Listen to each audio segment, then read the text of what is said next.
Hi everyone, welcome back to my channel. UPSC is easy. We're going to continue with chapter number 22 of our spectrum, that is World War II and Nationalist Response.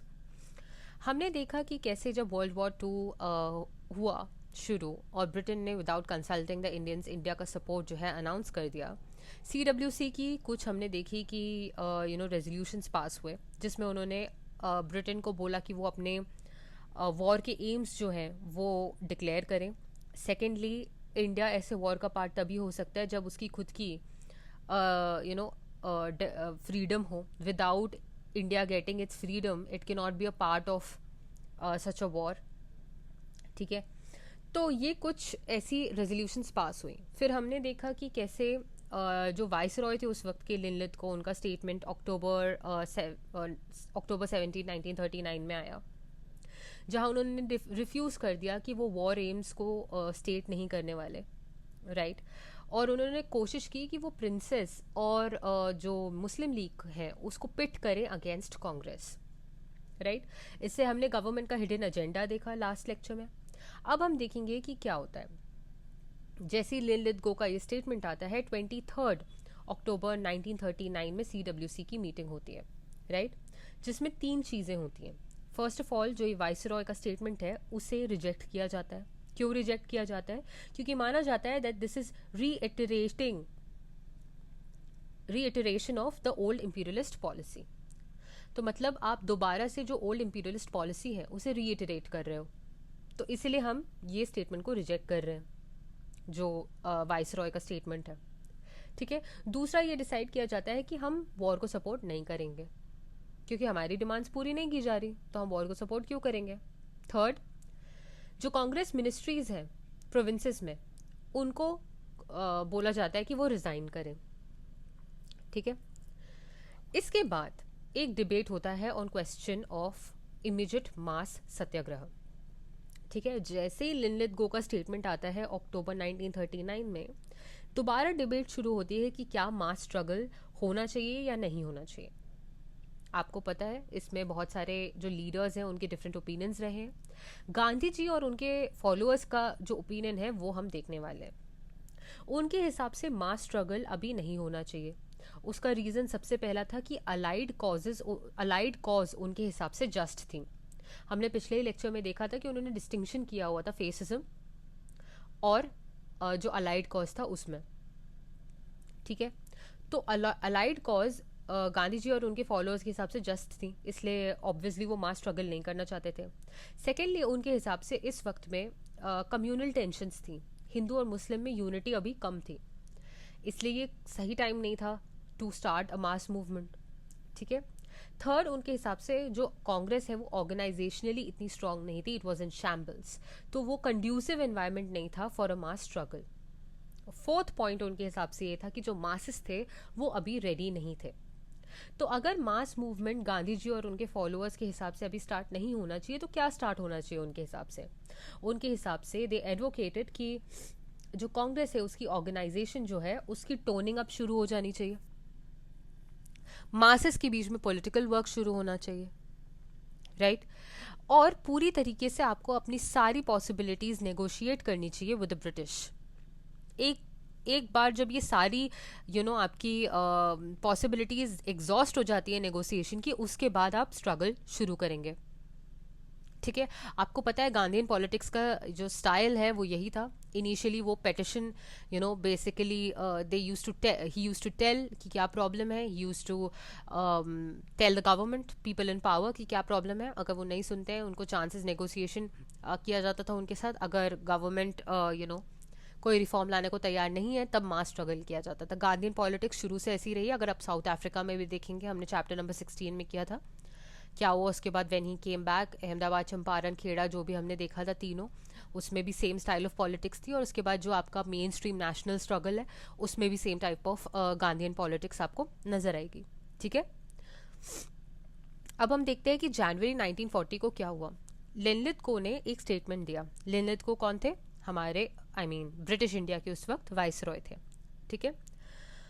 तो उन्होंने क्या statement दी थी? Dominion status of Westminster variety after the war is the goal of British policy in India. तो dominion status of Westminster variety after the war. ये था goal of British policy in India. ठीक है, लेकिन इसके पहले, ये स्टेटमेंट आने के पहले नवंबर 1939 में इलाहाबाद में CWC की एक मीटिंग होती है। ठीक है, जिसमें एक रेजोल्यूशन पास किया जाता है। वो रेजोल्यूशन हम समझने की कोशिश करते हैं। इलाहाबाद, नवंबर 1939। ठीक है, क्या है वो रेजोल्यूशन? सबसे पहले उन्होंने बोला कि जो कोर्स ऑफ वॉर है and the policy pursued by British and French governments, and in particular the declarations made on behalf of the British government in regard to India, seem to demonstrate that the present war, like the World War I, is being carried on imperialist ends. तो जिस तरीके से war चल रहा था, जिस तरीके से ब्रिटेन ने without consulting the Indians announce कर दिया था कि इंडिया का सपोर्ट है टुवर्ड्स द वॉर, और जिस तरीके से अपने वॉर के एम्स को अनाउंस नहीं कर रही थी ब्रिटेन, और बता नहीं रही थी कि India after the war, India की पॉलिटी में क्या फ़र्क आएगा, क्या इंडिया को फ्रीडम मिलेगी कि नहीं मिलेगी।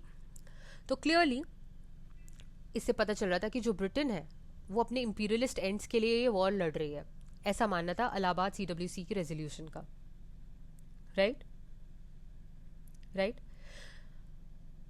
और दूसरा बात जो उन्होंने ये बोला कि इंडिया की जो इंडिपेंडेंस है और जो राइट ऑफ इंडियंस है to frame their constitution and a constituent assembly, that should be recognised. तो दूसरी बात उन्होंने क्या बोली कि इंडिया की जो इंडिपेंडेंस है और राइट जो है इंडियंस का कि वो अपना कॉन्स्टिट्यूएंट असेंबली बनाए और अपना कॉन्स्टिट्यूशन बनाए, उसको रिकग्नाइज करना पड़ेगा गवर्नमेंट को।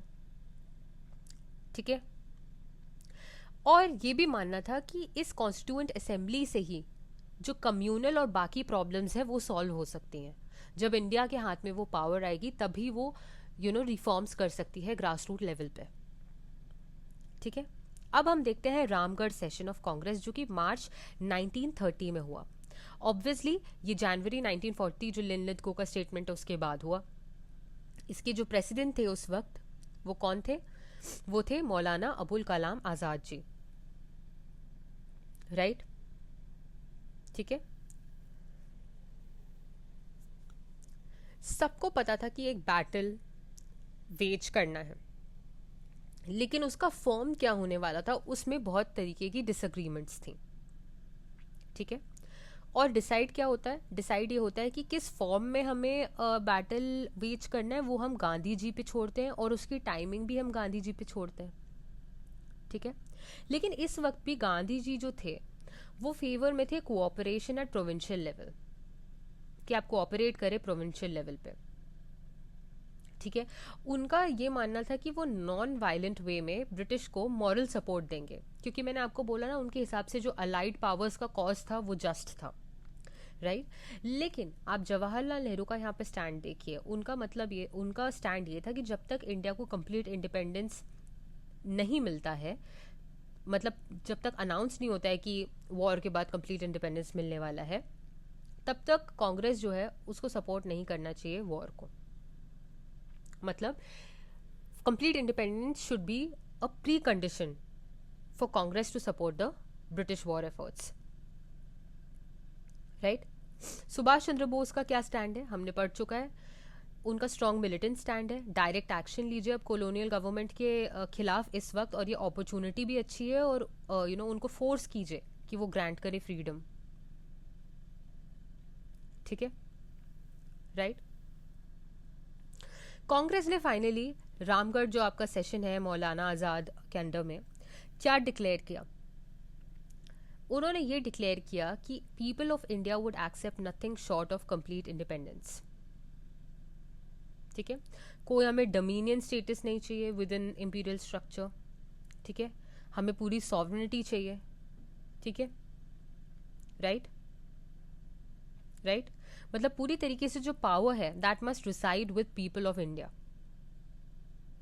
चाहे वो आपका स्टेट्स हो, प्रिंसली स्टेट्स हो, सेंटर हो, या फिर प्रोविंसेस हो। ठीक है, और कांग्रेस जो है वो पूरी तरीके से सिविल डिसोबीडियंस मूवमेंट स्टार्ट कर देगी एज सून एज जो आपकी सर्कमस्टांसेस है वो फेवरेबल हों। तो बेसिकली पहले तो माना गया कि गांधी जी डिसाइड करेंगे time and form of struggle. Right. लेकिन डिक्लेयर क्या हुआ, गांधी जी का तो मानना था कि मॉरल सपोर्ट देना है हमें ब्रिटिशर्स को ड्यूरिंग वर्ल्ड वॉर 2, लेकिन डिक्लेयर वो चीज़ नहीं हुई है। डिक्लेयर आप देखिए क्या हुआ है, डिक्लेयर यही हुआ है कि Congress will not accept anything short of complete independence, जो कि एक स्टैंड नेहरू का यहाँ पे आपको नजर आ रहा है डिक्लेयर होते हुए।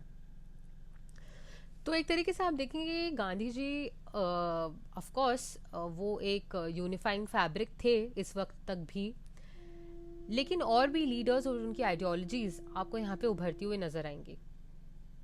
ठीक है, पाकिस्तान रेजोल्यूशन लाहौर 1940, मुस्लिम लीग का ये एक रेजोल्यूशन था। ठीक है, तो एक तरीके से आप देखेंगे अगर कि यू नो जो एक पाकिस्तान बनने का रेजोल्यूशन जो है जो मुस्लिम लीग ने लिया वो 1940 मार्च में लिया। ठीक है, मुस्लिम लीग की तरफ से ये जो रेजोल्यूशन पास हुआ है वो 1940 में पास हुआ है मार्च में। ठीक है, अब हम देख लेते हैं कि ऑगस्ट ऑफर क्या है। राइट, एज यूजुअल मैंने आपको पहले भी बताया कि अगस्त में बहुत कुछ हुआ है हमारी फ्रीडम स्ट्रगल के दौरान, तो अभी भी हम वही देख रहे हैं। राइट, हिटलर का सक्सेस हो रहा था इन वर्ल्ड वॉर। ठीक है, बेल्जियम जो है, फ्रांस जो है उनकी जब वहाँ पे when they were suffering in the war, तब इंग्लैंड जो है वो एक नेगोशिएटिंग मूड में नजर आई। ठीक है, एक न्यू टर्न आपको नजर आएगा जब वॉर पे, तो उस वक्त नेगोशिएशन के मूड में नजर आई ब्रिटेन। राइट, तो लेकिन इस वक्त भी आप देखेंगे कि गांधी जी और नेहरू जी दोनों ने बोला कि हमें एडवांटेज तो नहीं लेना चाहिए ब्रिटेन की पोजीशन का। ठीक है, कांग्रेस जो है वो रेडी हुई फॉर कॉम्प्रोमाइज। किस तरीके से रेडी हुई मैं आपको बताती हूँ। कांग्रेस ने ये बोला, जब ऑफ कोर्स ब्रिटेन को नुकसान हो रहा था वॉर में और ब्रिटेन जो है वो नेगोशिएशन के मूड में नजर आई, तो दो गांधी जी और नेहरू जी उनका एडवांटेज लेने को तो तैयार नहीं थे, लेकिन एक कॉम्प्रोमाइज उन्होंने पुट फॉरवर्ड किया। कॉम्प्रोमाइज ये था कि ब्रिटिश गवर्नमेंट को अलाउ करना चाहिए इंडिया को फॉर एन इंटरिम गवर्नमेंट, मतलब इंडिया को इंटरिम गवर्नमेंट बनाने का आप अलाउ करें। ठीक है, तो जब वॉर चल रहा है तो इंडिया अपनी खुद की इंटरिम गवर्नमेंट बना ले, ये बोला कांग्रेस ने। लेकिन ऑब्वियसली इसके लिए ब्रिटेन तैयार नहीं थी फॉर ऑब्वियस रीजंस। ठीक है, वो अपनी इंटरिम गवर्नमेंट बनाना क्या मतलब, इंटरिम गवर्नमेंट बनाओगे उसके बाद ऑब्वियसली आप तब तक फिर उसके बाद कॉन्स्टिट्यूएंट असेंबली बनाओगे, कॉन्स्टिट्यूशन बनाओगे, आज़ादी ले लोगे, और ऑब्वियसली जो ब्रिटेन है वो अपनी इतनी जो प्राइज्ड टेरिटरी है, उसका पोजेशन है, उसको वो छोड़ना नहीं चाहती थी। ठीक है, इंडिया को वो छोड़ना नहीं चाह रही थी। ठीक है, उसे लूज नहीं करना चाह रही थी, तो ऑब्वियसली उसने माना नहीं। ठीक है, और जो गवर्नमेंट है वो अपने खुद के ऑफर के साथ आई। लिनलिथ गो ने अगस्त में अपना खुद का एक ऑफर पुट फॉरवर्ड किया 1940 अगस्त। ठीक है, जिसे आप अगस्त ऑफर भी बोलते हैं। क्या यहां पे दिया गया, डोमिनियन स्टेटस देंगे बोला गया। ठीक है, राइट, लेकिन हमने रामगढ़ सेशन में देखा ना कि रामगढ़ सेशन में कैसे कांग्रेस ने सीधे अनाउंस कर दिया था कि यार हम डोमिनियन स्टेटस वगैरह नहीं, अब कंप्लीट इंडिपेंडेंस चाहिए। लेकिन अगस्त में लिनलिथ गो जो है वो डोमिनियन स्टेटस दे रहे हैं, बोल रहे हैं कि डोमिनियन स्टेटस देंगे, ये है हमारा ऑब्जेक्टिव। ठीक है, और जो वाइसरॉय का एग्जीक्यूटिव काउंसिल है उसके एक्सपेंशन की बात कर रहे हैं, जिसमें वो जो इंडियंस हैं उनको मेजॉरिटी में रखेंगे। तो वाइसरॉय का जो एग्जीक्यूटिव काउंसिल है उसको एक्सपैंड करेंगे और इंडियंस उसमें मेजॉरिटी में होंगे। ठीक है, उसके बाद जब वॉर खत्म होगा तो एक कॉन्स्टिट्यूएंट असेंबली बनाएंगे आफ्टर द वॉर, जहां पे mainly important, mainly Indians would decide the constitution according to their social, economic and political conceptions, subject to fulfillment of the obligation of government regarding defense, minority rights, treaties with states, all India services. ठीक है. Setting up of constituent assembly, लेकिन कब? After the war. ठीक है. Where mainly Indians would decide the constitution according to the social, economic, political conception, subject to, subject क्या रहेगा? Terms and condition, fulfilment of obligations of the government regarding क्या? Defence, minority rights, treaties with states and all India services. ठीक है. कोई भी constitution आप accept adopt नहीं कर सकते हो जब तक कि माइनॉरिटीज का कंसेंट ना हो. ठीक है, ये बोला गया. ओके. रिस्पॉन्स क्या था यार? ऑब्वियसली रामगढ़ सेशन में भी कांग्रेस बोल चुकी थी, 1930 से पूर्ण स्वराज की मांग कर रही थी. ठीक है. तो 10 साल बाद आप डोमिनियन स्टेटस दोगे तो क्या ही रिस्पॉन्स मिलेगा? ऑब्वियसली कांग्रेस ने रिजेक्ट किया कांग्रेस ऑगस्ट ऑफर. नेहरू ने बोला कि जो डोमिनियन स्टेटस है वो एक it's dead as a door nail. ठीक है. और गांधी जी का मानना यह था कि ये जो ऑफर आया है उसकी वजह से जो नेशनलिस्ट और ब्रिटिश रूलर्स हैं उनके बीच में और जो गल्फ है वो वाइडन ही हुआ है, क्योंकि आप बहुत दूसरी चीज़ दे रहे हो. डिमांड जो है वो पूर्ण स्वराज की है और आप ऑब्वियसली डोमिनियन स्टेटस दे रहे हो, जब वो तो कब 20 साल पहले पता नहीं कब मांग रहे थे. राइट. इवैल्यूएशन अगर आप देखें ऑगस्ट ऑफर का तो बहुत इंपॉर्टेंट एक इवैल्यूएशन यहाँ पे आपको नजर आएगा. For the first time inherent rights of Indians to frame their constitution was recognised. Right. तो जो कांग्रेस की डिमांड थी फॉर कॉन्स्टिट्यूएंट असेंबली बनाने की, वो उस पे रिस्पॉन्स आया गवर्नमेंट का, वो कंसीड हुई है. सबसे इंपॉर्टेंट पॉइंट तो ये फर्स्ट वाला ही है कि इनहेरेंट राइट जो है जो इंडियंस का to frame their own constitution, ये रिकॉग्नाइज हुआ है ऑगस्ट ऑफर से. ठीक है. कांग्रेस की डिमांड भी कंसीड हुई है कॉन्स्टिट्यूएंट असेंबली बनाने की, और डोमिनियन स्टेटस जो है वो एक्सप्लिसिटली ऑफर हुआ है. ये तो आपको दिख ही रहा है ऑब्वियसली. ठीक है. 1941 में आप देखेंगे जो वाइसरॉय का एग्जीक्यूटिव काउंसिल है उसको एनलार्ज किया जाता है और 8 आउट ऑफ 12 पीपल जो है उसमें इंडियंस होते हैं. ठीक है. तो ये फर्स्ट टाइम है जो यहाँ पे आपको मेजोरिटी देखने को मिल रही है वाइसरॉय के एग्जीक्यूटिव काउंसिल में इंडियंस की. लेकिन जो ब्रिटिश है इट रिमेन चार्ज ऑफ, जो ब्रिटिश है वो किन की चार्ज उन्होंने अभी भी ली हुई थी? Defence, finance and home. So defence, finance and home, इसका चार्ज किसके पास है?